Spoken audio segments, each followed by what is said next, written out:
Quiero que vayan conmigo, por favor, al libro de Primera de Reyes, al capítulo 2, al versículo 1. Y vamos a leer los primeros 4 versículos de Primera de Reyes. Y esta es la historia donde casi se está pasando la posta, donde casi se está haciendo una transición.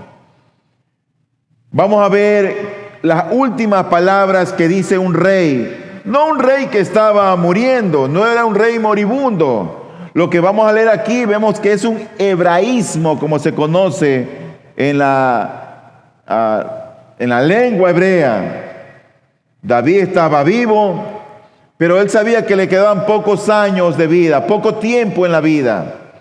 Y él decide hablar con su hijo y darle ciertas instrucciones y ciertos consejos. Ya el rey había sido proclamado y el rey que lo iba a suceder en el trono a David era su hijo Salomón. Salomón se iba a enfrentar con una serie de situaciones adversas, el mismo pueblo testarudo de Israel, los enemigos que estaban al lado, la economía, la política, la religión, los sacrificios. Había una serie de desafíos para este joven rey. Por lo tanto, David decide hablar con él y darle ciertas instrucciones, aconsejar, en otras palabras, a su hijo.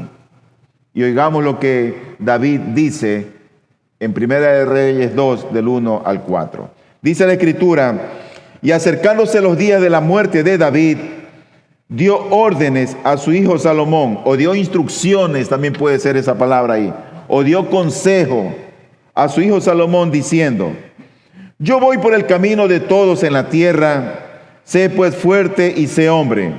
Guarda los mandatos del Señor tu Dios, andando en sus caminos, guardando sus estatutos, sus mandamientos, sus ordenanzas y sus testimonios, conforme a lo que está escrito en la ley de Moisés, para que prosperes en todo lo que hagas y donde quiera que vayas, para que el Señor cumpla la promesa que me hizo diciendo: si tus hijos guardan su camino andando delante de mí con fidelidad, con todo su corazón y con toda su alma, no te faltará hombre sobre el trono de Israel.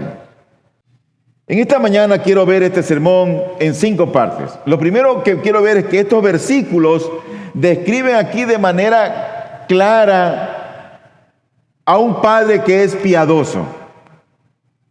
La segunda descripción que vemos en el mismo pasaje es que este pasaje describe la realidad de un hombre, de cualquier hombre, no necesariamente de un hombre piadoso, de cualquier hombre.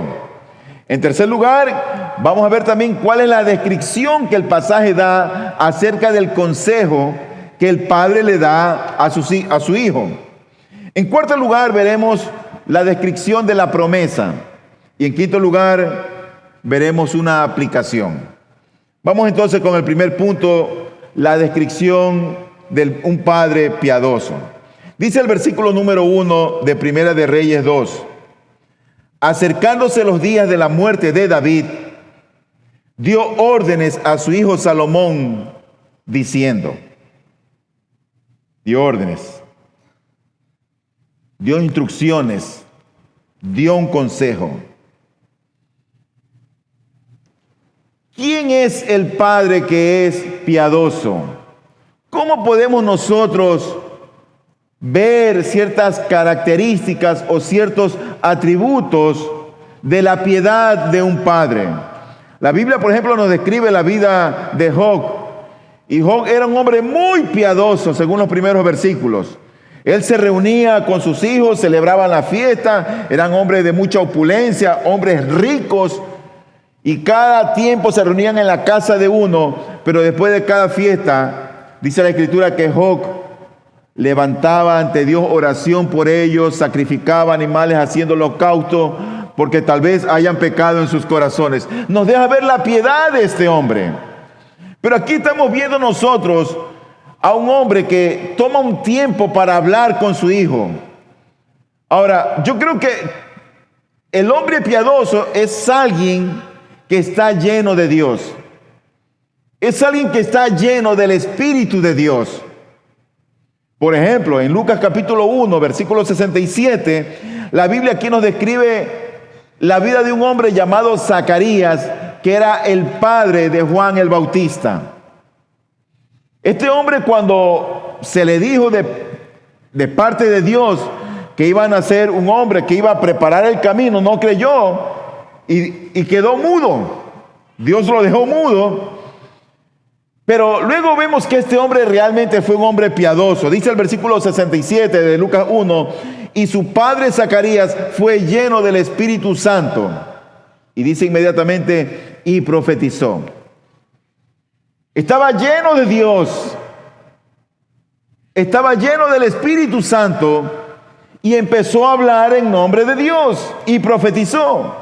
¿Pero por qué profetizó? A causa de la llenura del Espíritu Santo de Dios. En este hombre, por supuesto, había temor de Dios en su alma. Por lo tanto, yo creo que un hombre piadoso es aquel que está lleno de Dios. Pero en segundo lugar, un hombre piadoso es aquel que tiene una cosmovisión correcta de la vida. Cada persona tiene una manera particular de pensar, pero esa manera particular va a estar alineada por lo que conoces de la Biblia, por quién tú eres en realidad, por tus experiencias, por tus expectativas, tal vez por tu profesión. Pero la mayor influencia de aquel que tiene una cosmovisión correcta de la vida es aquel que tiene la palabra de Dios en su corazón morando. Ese va a aprender a ver el reino de Dios, va a aprender a ver a Dios, va a aprender a ver la cruz, va a entender lo que es la expiación, va a entender lo que es el pecado, va a entender lo que es la salvación, va a entender el propósito de Cristo por cual vino Él aquí a la tierra. Va a saber que el mundo no es su hogar. Si alguien tiene una cosmovisión de la vida de una manera correcta, bíblicamente, ese es alguien que es piadoso. La Biblia nos presenta, por ejemplo, en 2 de Crónicas, capítulo 19, versículo 9. Dice la Biblia, y les dio órdenes diciendo, así haréis en el temor del Señor con fidelidad y de todo corazón. Este es el caso de Josafat, rey de Judá, hijo de Asa, dando consejo, instruyendo a los levitas y a los sacerdotes. Él sabía lo que Judá necesitaba en el sentido espiritual. Estaba claro lo que esa nación requería. Tenía la visión correcta, una cosmovisión correcta de la vida. A veces nuestro enfoque de las vidas es limitado, egoísta, o probablemente algo que simplemente nos conviene, pero que no tiene nada que ver con las cosas del Señor, no tiene nada que ver con las cosas de Dios.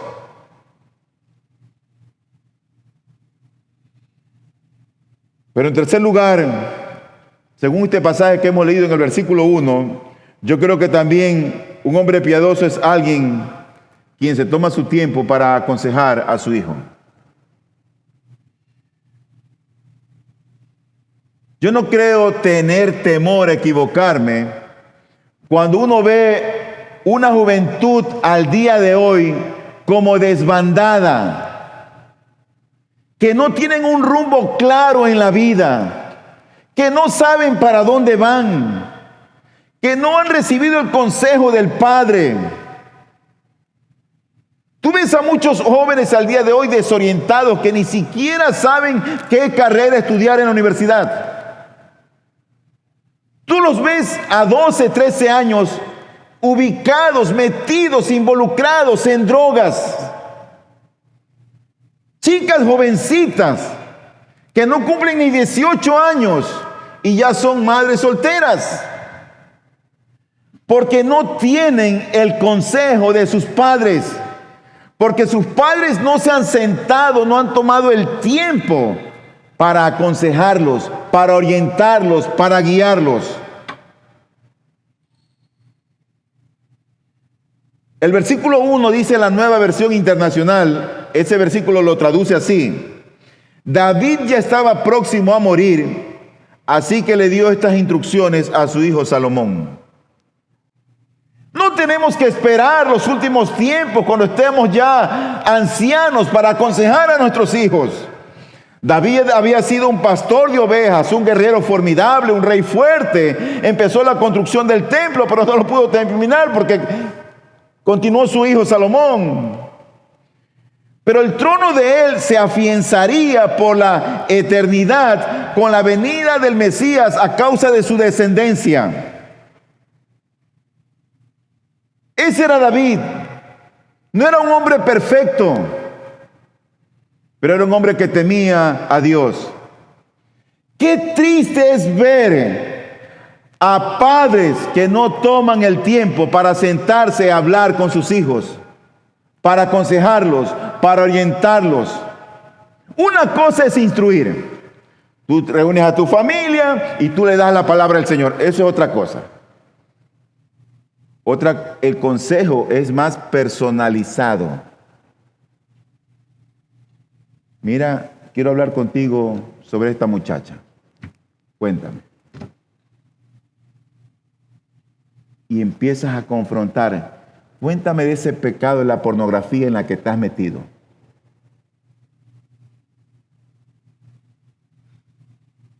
Los hijos al día de hoy andan como ovejas descarriados porque no tienen un pastor en su casa. No tienen un consejero. El reino de Israel debía ser afirmado y antes de morir, antes de bajar al Seol, David toma su tiempo para aconsejar a su hijo. Ahora, yo pienso que el consejo debe de ser oportuno antes de tiempo. Si tú no te has ganado el afecto de tu hijo, si tú no te has ganado el respeto de tus hijos, si no te has ganado, padre, la confianza de tu hijo a temprana edad, no lo vas a hacer cuando ya él es un viejo o ya tiene su mayor de edad. Bueno, Dios en su gracia puede tocar el corazón de él o de ella, de tu hijo. Pero si tú no tomas tiempo para invertir en el alma de tus hijos, déjame decirte, otro lo hará. Será el amigo del barrio, será su compañera, será el colegio, será la universidad, será la escuela, será la vecindad. Por lo tanto, el consejo del padre debe ser oportuno. ¿Y por qué oportuno? Proverbios 11:14 dice la Biblia: donde no hay buen consejo, el pueblo cae. Donde no hay buen consejo, eso quiere decir, tu muchacho o tu muchacha va a caer. Donde no hay buen consejo, el pueblo cae, pero en la abundancia de consejeros está la victoria. El consejo es importante. A veces nosotros pensamos que todo en la vida es trabajo, trabajo, trabajo y trabajo. Y no tenemos el tiempo para sentarnos con nuestros hijos. No sabemos ni en qué están involucrados ellos. En Proverbios 12:15 dice la Biblia: el camino del necio es recto a sus propios ojos, mas el que escucha consejos es sabio. Y aquí el contraste no es entre un buen consejo y un mal consejo, porque siempre pueden haber malos consejos de los padres, como también pueden haber buenos consejos de los padres. Por lo tanto, aquí en este pasaje no es el contraste entre un buen consejo y entre un mal consejo, sino entre aquel que pide consejos y el que no recibe consejos. Hay jóvenes, hay muchachos que no les gusta oír consejos, que piensan que se las saben todas, cuando tú sabes cómo son esas caídas. Por lo tanto, padre, quiero animarte a que empieces a ver la importancia en el alma de tus hijos y empieces a tomar tiempo en aconsejar a ellos. Por eso en Proverbios 1:8 ya decía el escritor: Oye, hijo mío, la instrucción de tu padre y no abandones la enseñanza de tu madre. Pero este pasaje también nos describe, así como nos describe a este hombre piadoso que toma su tiempo para aconsejar a su hijo, también el pasaje nos describe la realidad del hombre. No necesariamente de un hombre piadoso, la realidad de cualquier hombre. El versículo número 2 de Primera de Reyes, capítulo 2, en la Nueva Versión Internacional lo traduce de esta manera. Dice: según el destino que a todos nos espera, pronto partiré de este mundo. Y él le dice a su hijo: cobra ánimo y pórtate como hombre. Nadie tiene tiempo extra en esta vida. Nadie. La muerte nos va a alcanzar tarde o temprano. Desconocemos ese día, ciertamente, lo desconocemos, pero llegará. Va a llegar. Job decía en el versículo 7 del capítulo 7, acuérdate que mi vida es un soplo y que mis ojos no volverán a ver el bien. Este pasaje nos describe la realidad del hombre. Y una cosa es segura, que un día moriremos. Eso es seguro. La muerte es segura. Romanos 5:5 dice: por tanto, tal como el pecado entró en el mundo por un hombre y la muerte por el pecado, así también la muerte se extendió a todos los hombres porque todos pecaron. Es decir que la muerte es consecuencia del pecado del hombre allá en el Edén. Por eso vino la muerte. Dios no creó al hombre para que muriera. Dios lo creó para que viviera, para que tenga existencia eterna. La vida eterna está en Cristo. Pero cuando el hombre desobedeció a Dios, vino la muerte a causa del pecado y por eso se extendió a toda la humanidad. Pablo lo describe un poquito mejor, este asunto de la seguridad de la muerte, cuando dice en 1 Corintios 15:21, porque ya que la muerte entró por un hombre, o sea, Adán, también por un hombre vino la resurrección de los muertos, o sea, Cristo. Es decir, que Adán es representado como el primer Adán, Cristo es el segundo Adán. Y más adelantito, en el mismo capítulo, en el versículo 26, dice: y el último enemigo que será abolido es la muerte. Qué bueno que ya Cristo venció la muerte. Qué bueno que un día como hoy Cristo resucitó. Eso para mí es esperanza. El día que yo tenga que morir, de verdad no crean que estoy muerto.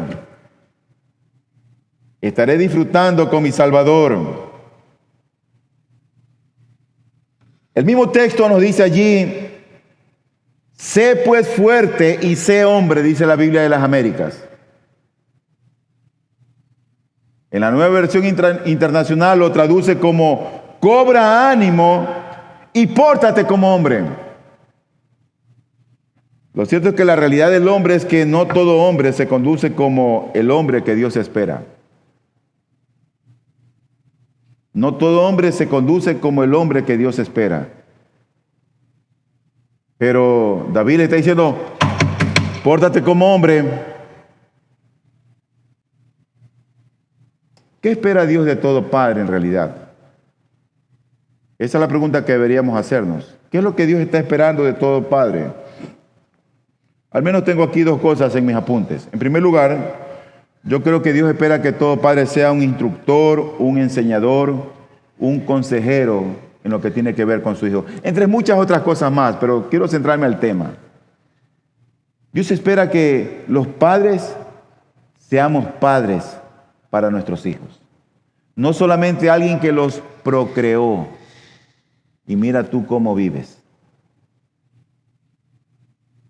Así hay muchos.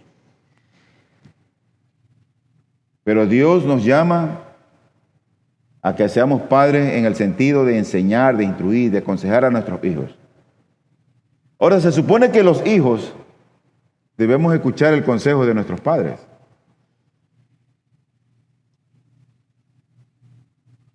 La semana pasada nosotros vimos el tema de escogidos para instruir o escogidos para enseñar. Y vimos cómo Dios había escogido a Abraham, quien tenía cierta característica o cierta encomienda de manera particular. Y lo bien que habló de Dios sobre Abraham debe ser para nosotros un ejemplo para todos los padres. En Génesis 18:19 dice Dios de Abraham lo siguiente: yo lo he elegido para que instruya a su familia, a sus hijos y a su familia, a fin de que se mantengan en el camino del Señor y pongan en práctica lo que es justo y recto. Así el Señor cumplirá lo que le ha prometido. Él tenía que estar hablando con Isaac. Él era el hijo de la promesa, él era la descendencia más cercana que tenía. Por eso en Proverbios 4:1 dice la Escritura: oíd, hijo, la instrucción de un padre y prestad atención para que ganéis entendimiento. Por lo tanto, padre, toma tu tiempo para sentarte con tu hijo. Toma tu tiempo.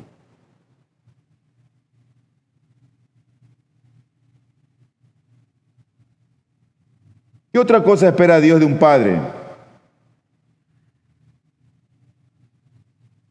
Que esa instrucción que el padre da sea una instrucción no de tu experiencia, no de tus afectos. Dios espera que esos consejos que los padres demos sean en el Señor. Porque tú puedes dar un consejo y dar una determinación tal o cual, con la cual simplemente porque tú quieres eso que se haga de esa manera. Pero no necesariamente es en el Señor. Por lo tanto, cada vez que los padres aconsejamos, tiene que salir de la Escritura. Debe haber un principio bíblico, debe haber un ejemplo, debe haber un mandamiento de por medio. No porque tú quieres. Porque tú sabes que hay padres que son medios como a rajatabla, que quieren que eso se haga porque soy tu padre. No, es que tampoco es así. Tiene que ser bíblico. Claro, si eres cristiano. Dice en Efesios 6:4: y vosotros, padres, no provoquéis a ira a vuestros hijos, sino criadlos en la disciplina e instrucción del Señor. Esa es la clave. Es en el Señor que aconsejamos. No es en mis emociones, no es en mis sentimientos, ni en mi orgullo herido. Es en el Señor. Cuando tú lees estos pasajes donde David está aconsejando a su hijo Salomón, parece uno a la distancia como oír un eco de lo que Dios le está diciendo a Josué. Josué recibió de parte del Señor en el capítulo 1, versículo 7, y le dice: solamente sé fuerte y muy valiente, cuídate de cumplir toda la ley que Moisés mi siervo te mandó, no te desvíes de ella ni a la derecha ni a la izquierda, para que tengas éxito donde quiera que vayas. Uno parece oír ese eco que está allí cuando Dios le habló a Moisés, a Josué, el sucesor de Moisés. Por lo tanto, uno puede ver que una cosa segura es la muerte y que aquel padre que es un consejero debe tener ciertas características. Debe ser un consejero, pero al mismo tiempo el consejo debe ser en el Señor. En tercer lugar, el versículo 3 de Primera de Reyes 2 nos da una descripción del consejo que el padre le da al hijo.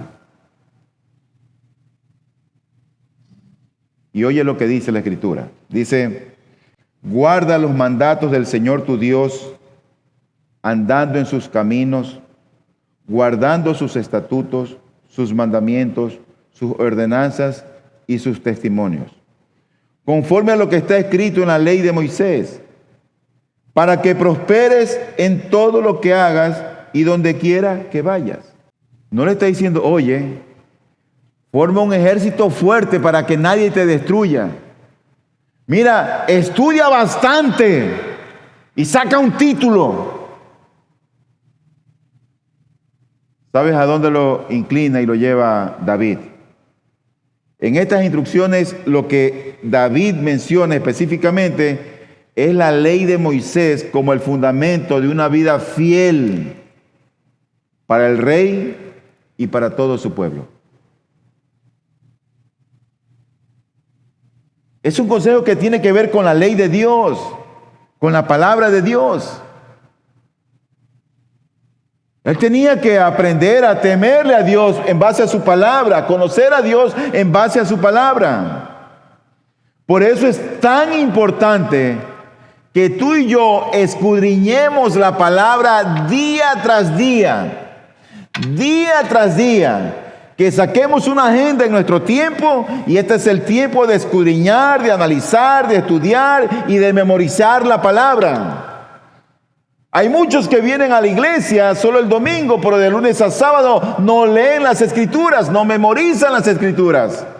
Y eso es lamentable, porque hay una iglesia débil que está creciendo. Y este es un principio que nosotros debemos verlo con mucho cuidado. El consejo de este padre es un consejo que tiene que ver con los principios de Dios, del reino de Él. Se trata de un padre aconsejando a su hijo. No es, mira, a prosperar el reino. No. Es claro el mensaje: guarda los mandamientos del Señor tu Dios. Anda en sus caminos. Guarda sus estatutos, sus mandamientos, sus ordenanzas, sus testimonios. Esa es la palabra de un padre que está preocupado por el alma de su hijo. El resto, lo que el muchacho haga, eso ya es entre él y Dios. Pero tú cumple tu deber como padre. Hay hijos contumaces, hay hijos rebeldes. Pero en gran parte creo yo que ha sido por la mala crianza que han tenido, porque los padres no hemos desarrollado, no hemos hecho lo que Dios nos manda en su palabra.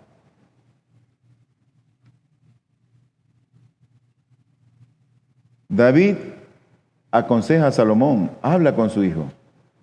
Y él le dice, antes de construir el templo, David había sido un guerrero, había derramado mucha sangre, un hombre sanguinario. Y Dios le dice a David, para la construcción, tú no vas a construir el templo.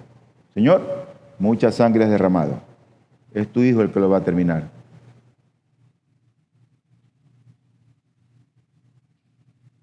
Y oye lo que David le dice a Salomón en este contexto. En Primera de Crónicas 22, 12 y 13 le dice, que el Señor te dé prudencia y entendimiento y te dé dominio sobre Israel para que guardes la ley del Señor tu Dios. Entonces prosperarás si te cuidas de observar los estatutos y ordenanzas que el Señor ordenó a Moisés para Israel. Esfuérzate y sé valiente, no temas ni te acobardes. Pero si tú ves siempre el mandamiento, el consejo que Él le da es que el Señor te dé prudencia y entendimiento. No es reúnete de los ancianos que tienen experiencia para que te vaya bien en el reino. Reúnete de gente sabia. No. Ese nunca es el consejo de David. El consejo es que el Señor te dé prudencia y entendimiento. Dios le dice a Josué, en Josué capítulo 1, del 6 al 9, lo siguiente: sé fuerte y valiente, porque tú darás a este pueblo posesión de la tierra que juré a sus padres que les daría. Solamente sé fuerte y muy valiente, y cuídate de cumplir toda la ley que Moisés, mi siervo, te mandó. No te desvíes de ella ni a la derecha ni a la izquierda, para que tengas éxito donde quiera que vayas. Este libro de la ley no se apartará de tu boca, sino que meditarás en él día y noche, para que cuides de hacer todo lo que en él está escrito, porque entonces harás prosperar tu camino y tendrás éxito. No te lo he ordenado yo. Sé fuerte y valiente, no temas ni te acobardes, porque el Señor tu Dios estará contigo donde quiera que vayas. Es Dios aquí aconsejando a Josué. Parece que David recordó estas palabras y hay un eco de eso.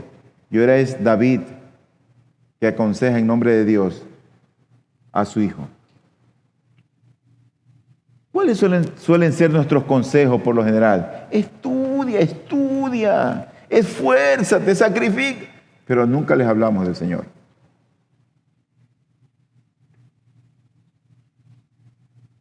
Nunca los motivamos a que estudien las Escrituras, que memoricen la Biblia.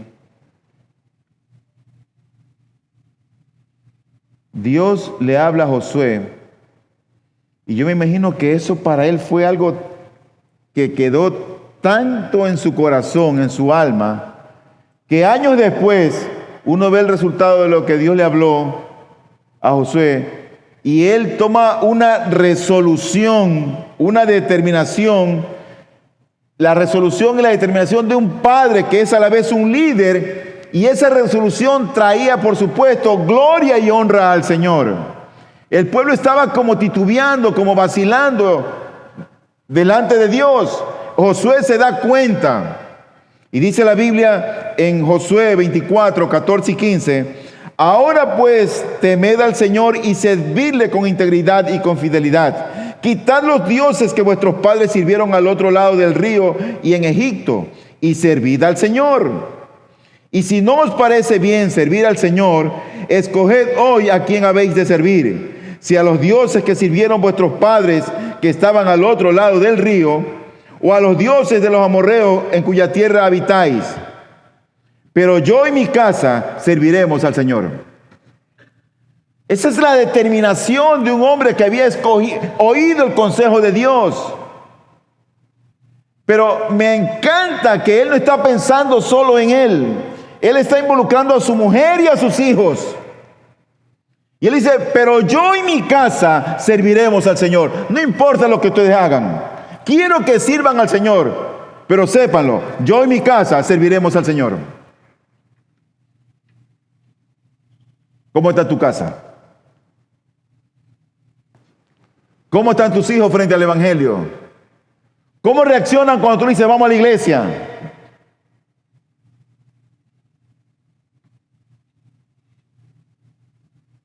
En cuarto lugar, llegamos ahora sí a la promesa en base a este consejo.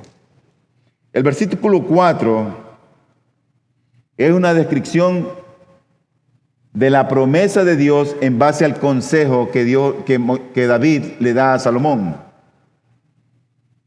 Dice este versículo, para que el Señor cumpla la promesa que me hizo diciendo, si tus hijos guardan su camino andando delante de mí con fidelidad, con todo su corazón y con toda su alma, no te faltará hombre sobre el trono de Israel. ¿A qué se refiere esta promesa? La promesa de un reino eterno. La promesa de un reino venidero que se asentaría por la eternidad. Porque del linaje de David vendría el descendiente, el Mesías. Tú sabes que Cristo tuvo su rol como sacerdote, como profeta y también como rey. Él hablaba como Dios porque era Dios, profeta. Él guiaba porque era rey. Y él se sacrificó por su pueblo como sacerdote. En 2 Samuel 7, 12 y 13, dice la Biblia, cuando tus días se cumplan y reposes con tus padres, levantaré a tu descendiente después de ti, el cual saldrá de tus entrañas, y estableceré su reino. Él edificará casa a mi nombre y yo estableceré el trono de su reino para siempre. Cristo era del linaje de David, rey de Israel. Finalmente, déjame traer una palabra de aplicación en base a este pasaje. ¿Por qué aconsejar? ¿Por qué los padres deben invertir su tiempo y aconsejar a sus hijos? ¿Por qué es tan importante eso? Te vuelvo a mencionar. Una cosa es enseñar, otra cosa es aconsejar. Son cosas muy diferentes. Pero el primer motivo por el cual tenemos que aconsejar es porque todos los muchachos vienen defectuosos desde fábrica. Nacen con el pecado original. Nacen con el estigma del pecado. No importa si tu hijo tiene el pelo rubio y tiene los ojos azules. No importa si es gordito y lleno de gracia. Viene con el pecado en su corazón. En Eclesiastés 7:29 está la primera respuesta a lo que estoy diciendo. Dice, he aquí solamente esto he hallado, que Dios hizo al hombre recto, pero ellos buscaron muchas perversiones. Dios puso a Adán, pero el hombre se desvió de su camino. Vienen defectuosos de fábrica. Por eso es que Salomón dice en el capítulo 22, versículo 15, la necedad está ligada al corazón del niño. La vara de la disciplina la alejará de él. Contrario a lo que dicen los psicólogos. Contrario a lo que dicen las madres consentidoras o las abuelas consentidoras. Si el muchacho es insensato, imprudente, necio, usa la vara. No para destruirlo, sino para disciplinarlo. No le des con odio, dale con amor, por amor a su alma. Claro, si ya tiene más de 16, 17 años, ya no uses la vara.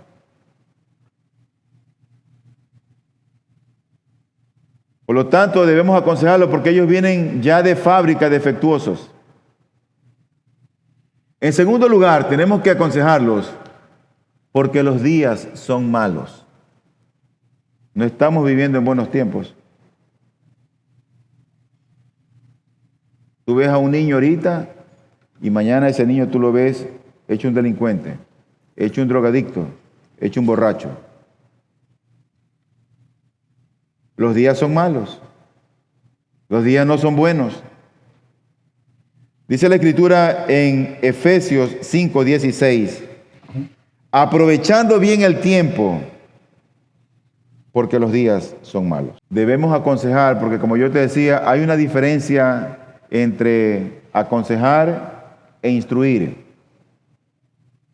Tú puedes dar una instrucción familiar en casa, una instrucción doméstica, grupal, pero el consejo es algo más personalizado que va de acuerdo a una necesidad o a un requerimiento específico. El consejo de tu hijo puede tratar sobre una situación laboral, una situación estudiantil, emocional, sentimental, un asunto de sus planes futuros, un asunto tal vez de sus anhelos, de sus luchas. Padres, tus hijos necesitan oír tu consejo, necesitan oír tu voz y que esa voz que tú repliques sea la voz de Dios por medio de su palabra. Termino con este texto, Proverbios 19:18. Corrige a tu hijo mientras hay esperanza, pero no desee tu alma causarle la muerte. Es decir, no te apresures a destruirlo. No te apresures. Pero hay un momento hasta cierto tiempo donde hay esperanza. Va a haber un momento donde ya tú no puedes hacer nada con tu hijo. Ya es rebelde, te falta el respeto, te grita, es insolente, hace lo que quiere. Ya es tarde eso. Tristemente aquí, hace algún tiempo atrás,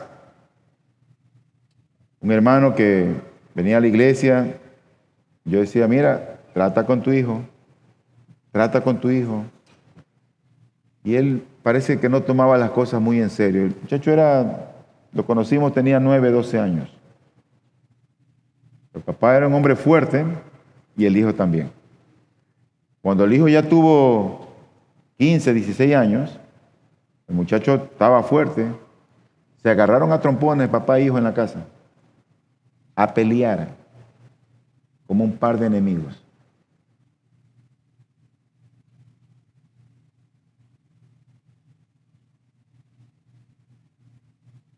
Winston Churchill, antes de morir, dijo esas palabras: estoy tan aburrido de todo.